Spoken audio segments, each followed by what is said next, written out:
Hello guys, आज के इस वीडियो में टॉप 60 प्लस सामान्य ज्ञान के क्वेश्चंस देखेंगे। तो इस वीडियो को आप लोग ध्यान से देखिएगा। इस वीडियो में आपका पहला सवाल है, सदाबहार वर्षा वन कहाँ पर पाए जाते हैं।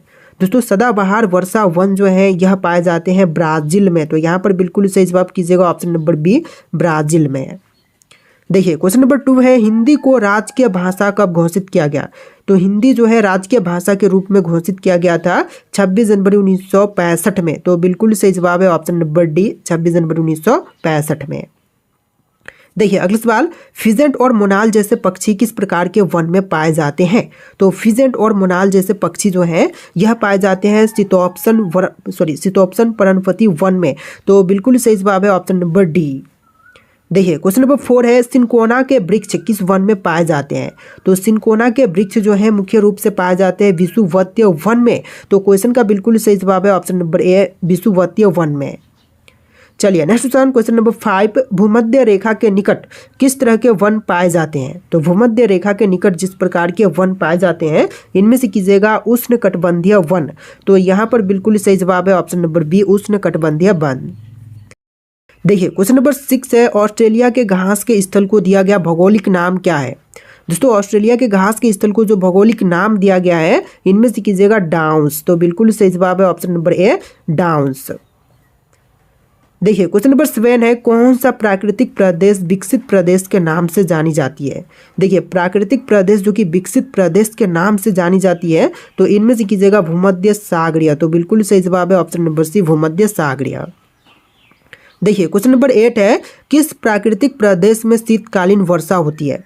तो शीतकालीन वर्षा इनमें से होती है भूमध्य सागरीय में। तो बिल्कुल सही जवाब है ऑप्शन नंबर बी भूमध्य सागरीय में। देखिए क्वेश्चन नंबर 9 है, संस्कृत से सर्वाधिक प्रभावित द्रविड़ भाषा कौन सी है।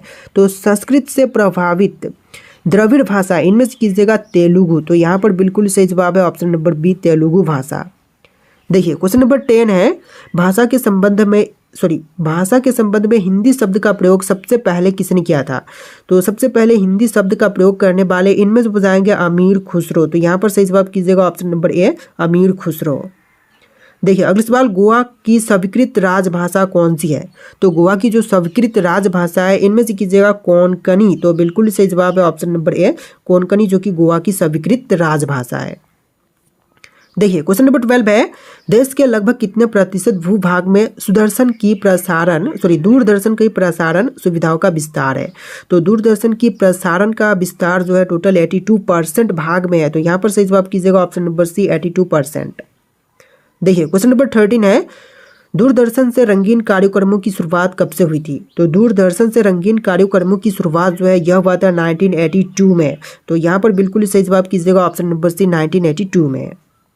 देखिए क्वेश्चन नंबर 14 है, दूरदर्शन का दैनिक राष्ट्रीय कार्यक्रम किस वर्ष में आरंभ किया गया। तो दूरदर्शन का दैनिक राष्ट्रीय कार्यक्रम जो है इसकी शुरुआत हुआ था 1972 में। तो यहाँ पर बिल्कुल सही जवाब कीजिएगा ऑप्शन नंबर बी 1972 में। चलिए क्वेश्चन नंबर 15 है, भारत का सबसे ऊंचा टीवी टावर कहाँ पर स्थापित है।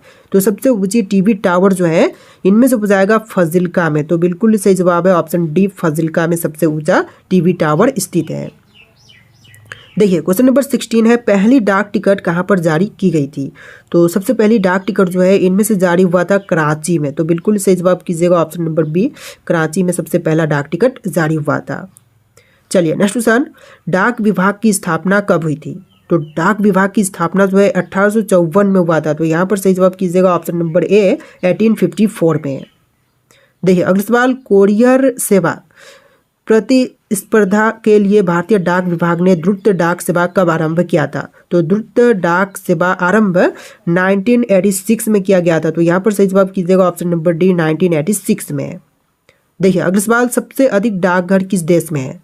तो विश्व की तुलना में सबसे ज़्यादा डाकघर भारत देश में है। तो यहाँ पर बिल्कुल सही जवाब है ऑप्शन नंबर ए भारत देश में। देखिए क्वेश्चन नंबर 20 है, भारत में पहली SDT सेवा किन 2 स्थानों के मध्य में शुरू की गई थी। तो पहली SDT सेवा जो है इसकी शुरुआत हुआ था लखनऊ से कानपुर के बीच में। तो यहाँ पर सही जवाब कीजिएगा ऑप्शन नंबर सी लखनऊ से कानपुर के बीच में। देखिए क्वेश्चन नंबर 21 है, कार्य का मात्रक क्या है। दोस्तों, कार्य का मात्रक जो है इनमें से कीजिएगा जल। तो यहाँ पर आपका बिल्कुल सही जवाब है ऑप्शन नंबर ए जल जो कि कार्य का मात्रक है। देखिए क्वेश्चन नंबर 22 है, दूरी की इकाई निम्नलिखित में से कौन सी है? वाट, प्रकाश वर्ष, जल या फिर न्यूटन? तो दूरी की इकाई जो है इनमें से कीजिएगा प्रकाश वर्ष। तो बिल्कुल सही जवाब है ऑप्शन बी, प्रकाश वर्ष। देखिए क्वेश्चन नंबर 23 है, भौतिक मात्रा ज्योति की इकाई क्या है? तो भौतिक मात्रा ज्योति की इकाई जो है इनमें से कीजिएगा लक्स। तो बिल्कुल सही जवाब है ऑप्शन नंबर सी। देखिए क्वेश्चन नंबर 24 है, विद्युत मात्रा की इकाई क्या है? तो विद्युत मात्रा की इकाई इनमें से कीजिएगा एम्पियर। तो बिल्कुल सही जवाब है ऑप्शन नंबर ए, एम्पियर जो कि विद्युत मात्रा की इकाई है। देखिए क्वेश्चन नंबर 25 है, विद्युत आवेश की ऐसा इकाई क्या है? तो विद्युत आवेश की ऐसा इकाई इनमें से कीजिएगा कूलम। तो यहाँ पर बिल्कुल सही जवाब है ऑप्शन नंबर सी, कूलम। देखिए क्वेश्चन नंबर 26 है, रॉकेट किस सिद्धांत पर कार्य करता है? रॉकेट जो है यह कार्य करते हैं न्यूटन का तृतीय नियम पर। तो यहाँ पर सही जवाब है ऑप्शन नंबर ए, न्यूटन के तृतीय नियम पर। देखिए क्वेश्चन नंबर 27 है, बल की परिभाषा आती है न्यूटन के किस नियम के साथ? तो बल की परिभाषा जो है यह आती है गति के पहले नियम से। तो यहाँ पर बिल्कुल सही जवाब कीजिएगा ऑप्शन नंबर ए, गति के पहले नियम से। देखिए क्वेश्चन नंबर 28 है, सूर्य की ऊर्जा उत्पन्न होती है किसके द्वारा? तो सूर्य की ऊर्जा जो है उत्पन्न होती है नाभिकीय संलयन द्वारा। तो यहाँ पर बिल्कुल सही जवाब कीजिएगा ऑप्शन नंबर बी, नाभिकीय संलयन द्वारा। देखिए क्वेश्चन नंबर 29 है, सूर्य का ताप किसके द्वारा मापा जाता है? तो सूर्य का ताप जो है यह नापते हैं पायरोमीटर तापमापी द्वारा। तो यहाँ पर सही जवाब कीजिएगा ऑप्शन नंबर सी, पायरोमीटर तापमापी द्वारा। देखिए क्वेश्चन नंबर 30 है, पानी का घनत्व किस ताप पर अधिकतम होता है? दोस्तों पानी का घनत्व जो है यह सबसे अधिक होती है 4 डिग्री सेल्सियस पर। तो यहाँ पर सही जवाब कीजिएगा option number B, 4 degree Celsius पर। देखिए क्वेश्चन नंबर 31 है, ध्वनि का त्वरण किस पर निर्भर करता है? तो ध्वनि का त्वरण जो है इनमें से निर्भर करती है आवृत्ति पर। तो बिल्कुल सही जवाब है ऑप्शन नंबर ए, आवृत्ति पर। देखिए अगला सवाल, 10+2+3 शिक्षा पद्धति कब लागू की गई थी? 10+2+3 शिक्षा पद्धति जो है लागू हुआ था राष्ट्रीय शिक्षा नीति 1986 के तहत। तो यहाँ पर सही जवाब कीजिएगा ऑप्शन नंबर ए, 1986 राष्ट्रीय शिक्षा नीति के तहत। देखिए क्वेश्चन नंबर 33 है, एफिल टावर के डिजाइनर कौन थे? दोस्तों एफिल टावर के डिजाइनर जो कि इनमें से बताएंगे सर गुस्ताव एफिल। तो बिल्कुल सही जवाब है option number A, sir Gustav Eiffel. देखिए अगला सवाल, येलोस्टोन नेशनल पार्क कहाँ पर अवस्थित है? तो येलोस्टोन नेशनल पार्क जो है इनमें से कीजिएगा अमेरिका में। तो यहाँ पर बिल्कुल सही जवाब है ऑप्शन डी, अमेरिका में। देखिए क्वेश्चन नंबर 35 है, स्टैचू ऑफ लिबर्टी कहाँ पर स्थित है? भारत, फ्रांस, न्यूयॉर्क या फिर चीन में? तो स्टैचू ऑफ लिबर्टी जो है इनमें से कीजिएगा न्यूयॉर्क में। तो बिल्कुल सही जवाब है ऑप्शन नंबर सी, न्यूयॉर्क में। देखिए अगला सवाल, बीजापुर अपने किस चीज़ के लिए प्रसिद्ध है? तो बीजापुर जो है यह प्रसिद्ध इनमें से कीजिएगा गोल गुंबज के लिए। तो यहाँ पर बिल्कुल सही जवाब है ऑप्शन नंबर बी, गोल गुंबज के लिए। देखिए अगला सवाल, भारत में सबसे योजनाबद्ध बसा हुआ शहर कौन सा है? सबसे योजनाबद्ध बसा हुआ शहर इनमें से कीजिएगा चंडीगढ़। तो बिल्कुल सही जवाब है ऑप्शन सी, चंडीगढ़। चलिए क्वेश्चन नंबर 38 है, पीसा की मीनार किस देश में अवस्थित है? तो पीसा की मीनार इनमें से कीजिएगा इटली में। तो बिल्कुल सही जवाब है ऑप्शन बी, इटली देश में स्थित है पीसा की मीनार। देखिए क्वेश्चन नंबर 39 है, जेरूसलम के लोगों का तीर्थ स्थल है। दोस्तों जेरूसलम के लोगों का तीर्थ स्थल इनमें से कीजिएगा सभी, जैसे कि ईसाइयों का, बुद्धियों का और मुसलमानों का, सभी लोगों का जेरूसलम जो है तीर्थ स्थल है। देखिए अगला सवाल, महाबलीपुरम केरा मंदिरों का निर्माण किसके द्वारा करवाया गया था? तो महाबली के केरा मंदिरों का निर्माण जो है करवाने वाले इनमें से बताएंगे पल्लव। तो यहाँ पर बिल्कुल सही जवाब कीजिएगा ऑप्शन नंबर डी। देखिए अगला सवाल, धर्मराज रथ स्मारक कहाँ पर स्थित है? तो धर्मराज रथ स्मारक जो है इनमें से कीजिएगा महाबलीपुरम में। तो बिल्कुल सही जवाब है ऑप्शन नंबर सी। देखिए अगला सवाल, अमरनाथ गुफा कहाँ पर स्थित है? दोस्तों अमरनाथ गुफा जो है इनमें से कीजिएगा जम्मू कश्मीर में। तो यहाँ पर आपका बिल्कुल सही जवाब है option number A, Jammu Kashmir में। देखिए अगला सवाल, विश्व का सबसे ऊंचा कहा जाने वाला विश्व शांति स्तूप बिहार में कहाँ पर है? तो विश्व शांति स्तूप जो है बिहार में यह राजगीर में है। तो यहाँ पर सही जवाब कीजिएगा ऑप्शन नंबर सी, बिहार के राजगीर में। देखिए अगला सवाल, आगा खान पैलेस महाराष्ट्र के किस शहर में स्थित है? तो आगा खान पैलेस जो है इनमें से कीजिएगा पुणे में। तो यहाँ पर आपका बिल्कुल सही जवाब है ऑप्शन नंबर ए, पुणे में। देखिए अगला सवाल, उज्जैन का प्राचीन काल में क्या नाम था?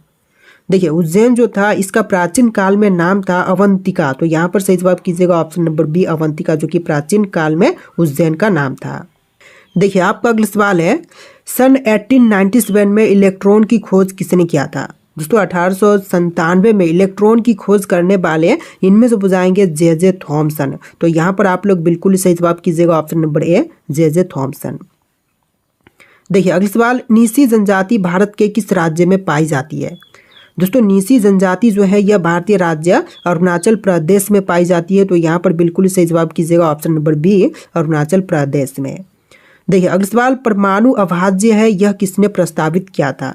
तो परमाणु अभाज्य है यह प्रस्तावित करने वाले इनमें से बुझाएंगे डाल्टन। तो बिल्कुल सही जवाब कीजिएगा ऑप्शन नंबर ए डाल्टन।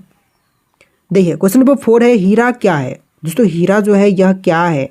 तो हीरा जो है एक तत्व है। तो यहाँ पर सही जवाब कीजिएगा ऑप्शन नंबर ए एक तत्व। देखिए अगला सवाल, परमाणु संरचना का मॉडल किसने विकसित किया था? तो परमाणु संरचना का मॉडल प्रस्तुत करने वाले इनमें से बुझाएंगे बोहर तथा रदरफोर्ड। तो यहाँ पर बिल्कुल सही जवाब कीजिएगा ऑप्शन नंबर सी। देखिए अगला सवाल, गैस इंजन की खोज किसने की थी? दोस्तों गैस इंजन की खोज करने वाले इनमें से बुझाएंगे डैमलर। तो बिल्कुल सही जवाब है ऑप्शन सी, डैमलर ने गैस इंजन की खोज किया था। देखिए अगला सवाल, बैटरी का आविष्कार किसने किया था? तो बैटरी के आविष्कारक इनमें से बुझाएंगे वोल्टा। तो यहाँ पर सही जवाब कीजिएगा ऑप्शन नंबर ए वोल्टा, जिन्होंने बैटरी का आविष्कार किया था। देखिए आपका अगला सवाल, सूर्य के किरणें कितने रंग सूर्य के किरणों में कितने रंग होते हैं? तो सूर्य की किरणों में टोटल रंग होते हैं 7। यहाँ पर सही जवाब कीजिएगा ऑप्शन नंबर सी 7 रंग। देखिए अगला सवाल, सूर्य द्वारा उत्सर्जित प्रकाश का रंग कैसा होता है? तो सूर्य से उत्सर्जित प्रकाश का रंग जो है यह सफ़ेद होता है। तो यहाँ पर सही जवाब कीजिएगा ऑप्शन नंबर ए सफ़ेद। देखिए क्वेश्चन नंबर 10 है, मनुष्य की खोपड़ी में कितनी अस्थियाँ होती हैं?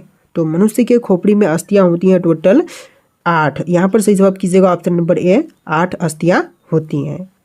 देखिए अगला सवाल, मनुष्य में कितने जोड़ी कपाल तंत्रिका पाई जाती है? तो कपाल तंत्रिका जो है टोटल 12 जोड़ी पाई जाती है। यहाँ पर सही जवाब कीजिएगा ऑप्शन नंबर बी 12 जोड़ी। देखिए अगला सवाल, मानव हृदय में कक्षा की संख्या कितनी होती है? तो मानव हृदय में कक्ष जो है टोटल 4 होते हैं। तो यहाँ पर सही जवाब कीजिएगा ऑप्शन नंबर ए 4 कक्ष होते हैं मानव हृदय में। देखिए क्वेश्चन नंबर 13 है, रक्त जमने में किस तत्व की भूमिका ज़्यादा होती है? तो रक्त जब जमती है इसमें सबसे अधिक भूमिका जो है Ca की होती है। तो यहाँ पर सही जवाब कीजिएगा ऑप्शन नंबर बी।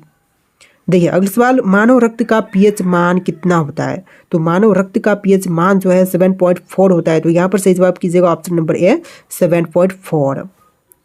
देखिए अगला सवाल, लायन फिश किसे कहा जाता है? तो लायन फिश जो है इनमें से कहते हैं टेरोइस वेलियंस को। तो यहाँ पर सही जवाब कीजिएगा ऑप्शन नंबर बी टेरोइस वॉलियंस, जो कि लायन फिश कहलाती है।